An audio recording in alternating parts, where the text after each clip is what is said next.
Bonjour, bienvenue dans le jardin de l'alimentarium. C'est le printemps, il commence à faire chaud. Salut Émile, de quoi on va parler aujourd'hui? Alors les seins de glace sont terminés. Alors aujourd'hui on finit les plantations de plantes exotiques qui ont besoin de chaleur, telles que tomates, aubergines. Et après je te propose de faire un tour du jardin pour voir l'évolution. Bon bah c'est parti.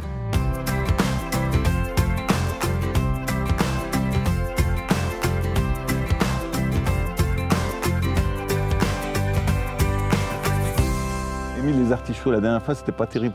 Hein. Ils avaient gelé, maintenant on les a nettoyés et puis ils ont repoussé, ils font 40 cm de haut, avec des fleurs. Et puis mes épinards qu'on a mis là, ça a donné quoi? Ah bah ils sont prêts à être mangés.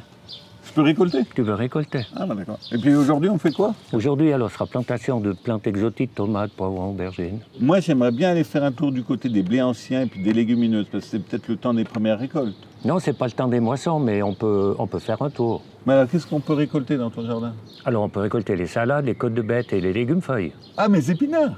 Et tes épinards. Bah, et on y va. Bon, alors maintenant, on va planter la tomate. Oui. Alors, on fait comment? Alors, on fait un trou le double de la motte du plan. Ah, et puis, clac, tu mets la tomate. Non, après, je mets au fond des orties pour fertiliser, comme je t'en avais causé la dernière fois. Et puis, il y en a qui mettent leurs tomates allongées. C'est pas nécessaire si ton sol est meuble. Les racines, elles partent tout de suite dans tous les sens. Et puis, après, tu la soignes comment, ta tomate? Alors, après, tu l'arroses quand tu l'as plantée. Après, je l'attache. Et puis après, on ébourgeonne. Toi, tu peux faire ça avec les doigts. Tu fais comme ça, comme ça.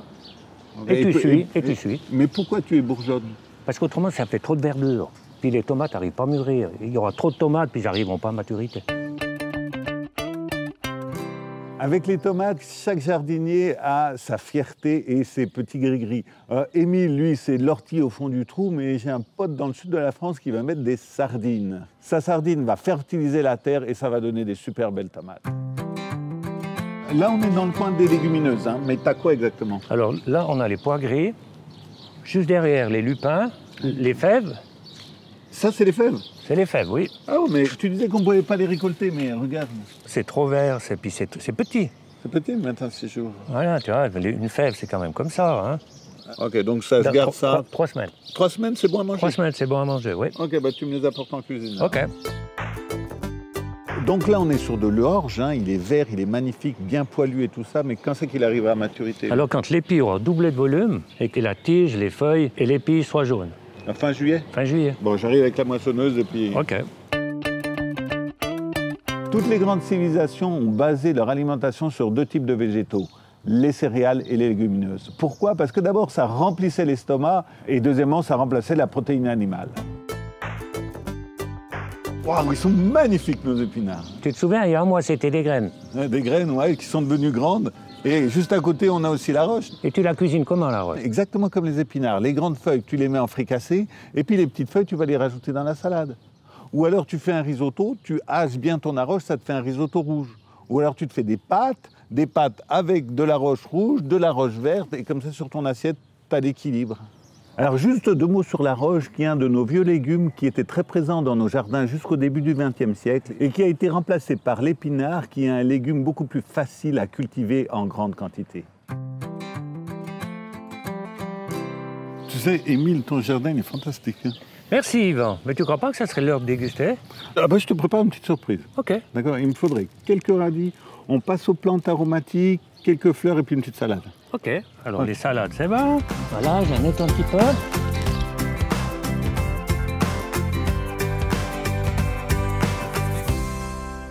Alors Yvan, qu'est-ce que tu nous as préparé? Alors là, je t'ai fait une petite saladine avec quelques fleurs. Hein, ah oui, je vois, de la mauve, de la bourrache. Là, il y a un peu de lamier même, là. Ah, puis une petite fraise. Fraise en entrée, non pas en dessert. Et puis en deuxième plante, tu auras un tartare de céré. C'est-à-dire que tu vas au jardin aromatique, tu prends à peu près une dizaine de plantes. Tu haches tout ça, tu mélanges avec ton céré, sel, poivre. Et puis pour manger, radis du jardin, tu trempes dedans, schlac, et tu mets dans la bouche. Alors, bon appétit.